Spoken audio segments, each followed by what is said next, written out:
Now Thomas, also known as Didymus, one of the 12, was not with the disciples when Jesus came. So the other disciples told him, "We have seen the Lord." But he said to them, "Unless I see the nail marks in his hands and put my finger where the nails were and put my hand into his side, I will not believe." A week later, his disciples were in the house again, and Thomas was with them. Though the doors were locked, Jesus came and stood among them and said, "Peace be with you." Then he said to Thomas, "Put your finger here. See my hands. Reach out your hand and put it into my side. Stop doubting and believe." Thomas said to him, "My Lord and my God."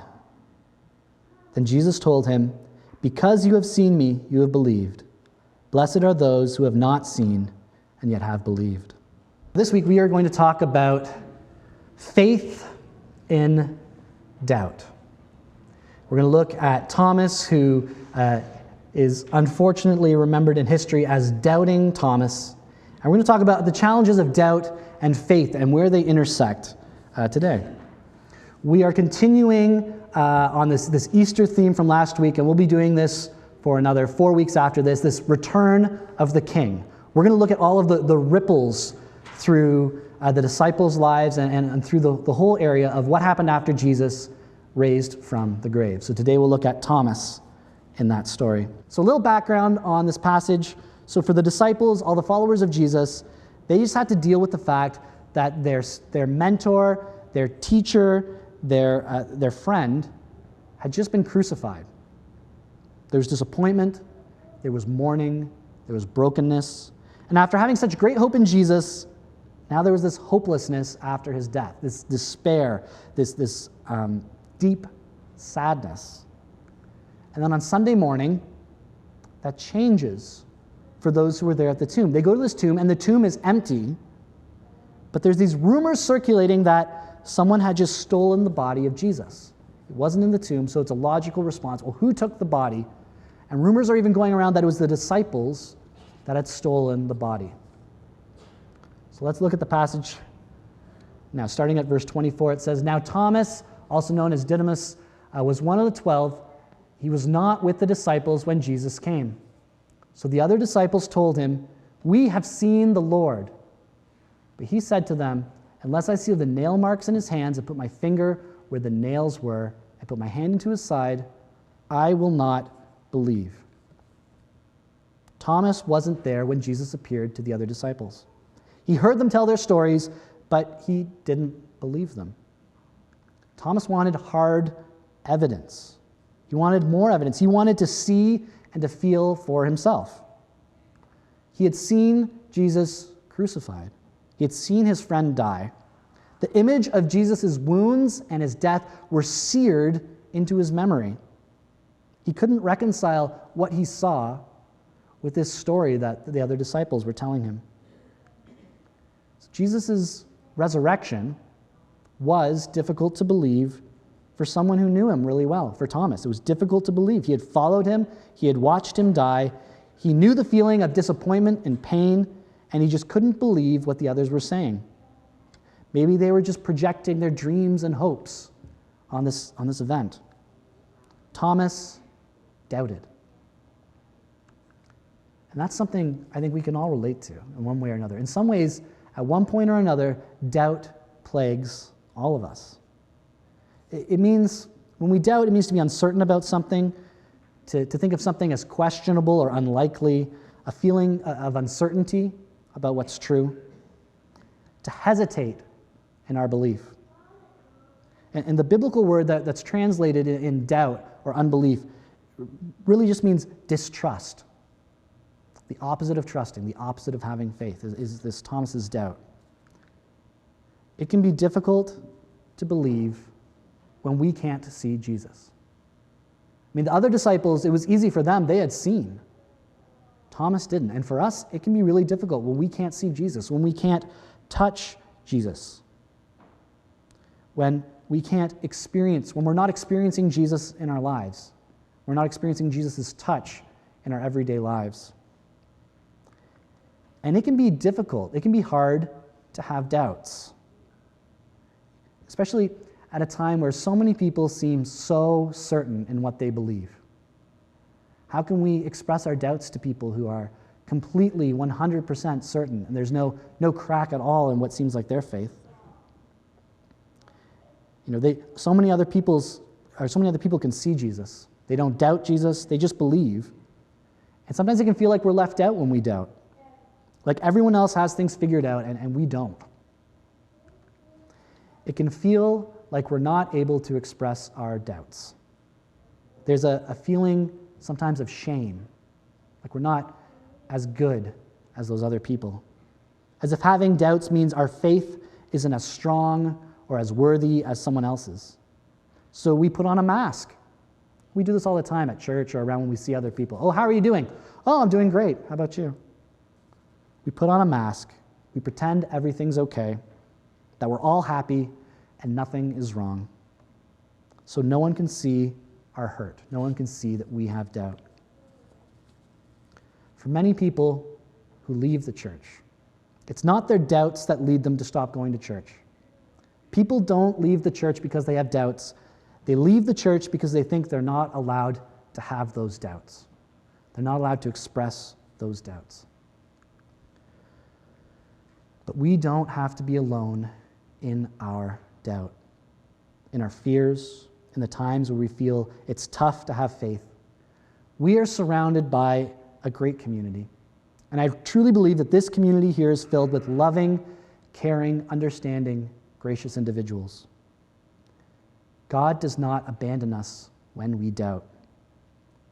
And God didn't abandon Thomas. God continued to love Thomas and to care for Thomas. And Thomas was surrounded by this great community of believers, by the disciples. They didn't shun him. They didn't tell him he couldn't spend time with them anymore. In fact, they continued to be his friend. They continued to all stay together and to meet together. They continued to have Thomas as an integral part of their group, even though he doubted the resurrection of Jesus. The passage continues in verse 26. It says, "A week later, the disciples were in the house again, and Thomas was with them." I love that little line. Thomas is with them. They're all together. Thomas didn't leave the other disciples. He doubted their story, but he remained faithful in his pursuit of the truth as a disciple. He was doing the right things, and he was in the right place. He was at the right place, even while he was unsure. It had been over a week. It had been about a week since Jesus' body disappeared from the tomb. But Thomas still stayed with the disciples. He's showing his faith in his actions, even if not in his words, even if he wasn't all the way there in his belief. And the other disciples continued to accept, to care for, and to have fellowship with Thomas. Verse 26 continues into 27. It says, "Jesus came and stood among them and said, 'Peace be with you.' Then he said to Thomas, 'Put your finger here. See my hands. Reach out your hand and put it into my side. Stop doubting and believe.'" Jesus shows up. Jesus gives Thomas exactly what he wanted, exactly what he had hoped for. Proof. Personal experience. Jesus encourages Thomas to believe, to doubt no more, literally to replace his lack of faith, his lack of trust, with faith, with trust. And what's also interesting in this passage is that Jesus knows what Thomas had said.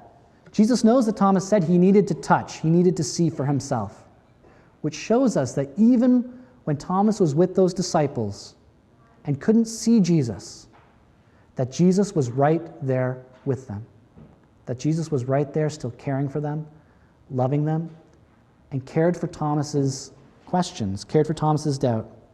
He remained with them even though he wasn't seen. Verse 28 has Thomas's reply. Thomas said, "My Lord and my God." Thomas's response, "My Lord and my God." Thomas was all in. One look was enough. Thomas is the first disciple to recognize that Jesus isn't just his Lord or teacher, but that Jesus was God, Well, Thomas's faith came slowly. Once he saw Jesus, his faith went beyond that of all the other disciples. Verse 29, then Jesus said to him, because you have seen me, you have believed. Blessed or happy are those who have not seen and yet have believed. It really feels like that line is directed towards us, doesn't it? Blessed are those who believe, who haven't seen. Blessed or happy are those who don't get to see the resurrected Jesus, but yet still believe. Those who hear the gospel message and then trust, believe, and put their faith in it. And that's us. I think that belief and faith in Jesus often takes more than just hearing about it from others. It takes more than just hearing about Jesus. You can't really be talked into believing in Jesus. And I think you can't really talk someone else into believing in Jesus. We can't find a way of convincing people just in our words. We have to see Jesus for ourselves. We have to touch Jesus. We have to experience Jesus in our lives. See, we don't believe in Jesus because we're so smart and we understand everything, but because Jesus reveals himself to us. Jesus enables and emboldens our faith because Jesus is the source of our faith. Perhaps the church, that's us, perhaps the church should be best described as a community of worshiping doubters. Because doubt isn't the opposite of faith. Doubt is not unbelief. So a famous Christian writer and author, Oswald Chambers, said, faith is the deliberate confidence in the character of God whose ways you may not understand at the time. I'll say that again. Faith is the deliberate confidence in the character of God whose ways you may not understand at the time. Faith isn't just believing without reason. It's trusting without reservation in the midst of our uncertainty. Struggling with God, struggling with doubt, does not mean that we lack faith. In fact, if we never struggle, wrestle with, and engage with our doubts, then our faith will never grow. It's our questions that lead us to a deeper faith, a deeper understanding of who Jesus is. God can handle our doubt. God loves you. God wants you to bring your doubt to him. And the Bible is full of examples of people who have doubts, of questions about God. All through the Bible, the Psalms, through Job, Habakkuk, Lamentations. So ask God your hard questions. Let the Holy Spirit guide us to truth, to guide us to faith. God does not abandon us when we doubt. For us, sometimes it can feel like God is far away. It can feel like Jesus doesn't care or isn't near. But as we saw with Thomas, even when Thomas didn't believe, Jesus continued to love him. Jesus knew what he was thinking and feeling, and Jesus cared for Thomas. And at the right time, after a time of silence and struggle, Jesus provided Thomas with all the proof he needed. Thomas acted on what he knew. He continued to meet with the other disciples. He continued to live faithfully in the midst of all of his doubt. So after that time of silence, after that time of no answers, Jesus showed up, and all of Thomas's doubts went away. He trusted and believed wholeheartedly. And Thomas would go on to be a very faithful missionary for Jesus. As we look through, now this is extra biblical. That means outside of the Bible. When we look at some of the histories of what happened to the disciples after the book of Acts, we have this story of Thomas. And tradition says that Thomas traveled to India. And he went to India spreading the good news of Jesus. And there are churches and Christians in India today that trace their root, that trace their beginning all the way back 2,000 years to Thomas telling them about faith. And Thomas would eventually be killed for sharing the gospel there. This is in the picture here, this is the tomb of Thomas in India. Thomas gave his life telling others about what he had seen and experienced, so they too could see and experience Jesus in their lives. So as we consider what this means for us today, let's be like Thomas. Let's act on our faith, on what we hold to be true, even in the midst of any doubts. Using our time of doubt as an opportunity to learn more, to seek out Jesus in our lives. And let's follow Jesus wholeheartedly in every part of our lives. Once Thomas was in, he was in all the way. He had seen Jesus, he had touched Jesus, he knew Jesus, he loved Jesus, and he knew that Jesus loved him. And he needed to tell others that story so they too could enjoy this new life that he had found in Jesus. In one of his sermons at First Mennonite Church, Pastor Brett describes faith as a journey. Faith as a journey to continually move just a little bit closer to the cross of Jesus, a little bit closer to Jesus in each part of our lives. So what can you do this week to move just a little bit closer to Jesus? In what ways can you put your faith into action and invite Jesus to be a part of each aspect of your life? How can I be a little bit more like Jesus this week? And as we think things through, what is it that leads you to doubt? What questions do you have? What is it that leads you to struggle with your faith? Friends, don't hide these things. Share them. Share them with trusted friends, maybe even your pastor, with your church family.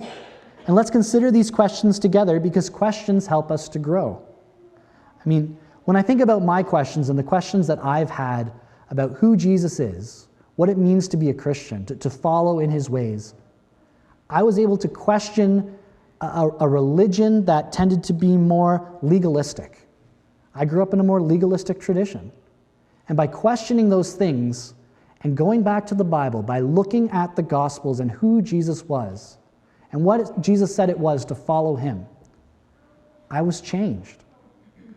I was drawn to struggle again with what it means to try to live out this faith of following Jesus' example of love, peace, grace, and mercy. I was surprised by who Jesus was and how he was so different than the Christianity I had grown up with. And then how can we as Beatrice Mennonite Church, how can we as a community be this community like the disciples? Like the disciples who cared for Thomas when he still had questions. How can we care for those who still have questions? How can we be a welcoming place for people who still have doubts? How can we be a welcoming place for those who are still seeking? The church, this church, isn't just a place for people who believe in Jesus. It's a place where we can come and learn who Jesus is.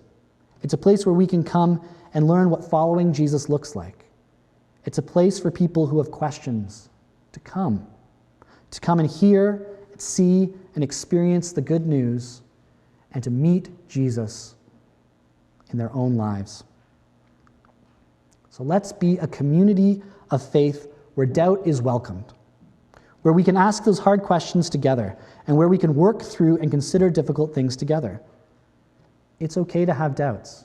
It's okay to have questions. That's what church is for, and that's what community is for, so we can share these things together, so we can build up each other's faith together. So in closing, may you find faith through your doubts. May your doubts lead you to a deeper understanding of who Jesus is and what it means to follow him. May you be kind, gentle, and loving to others who doubt, and to others who do not yet know Jesus. And may you know Jesus fully and deeply, and may your faith continue to grow as you follow Jesus in all areas of your life.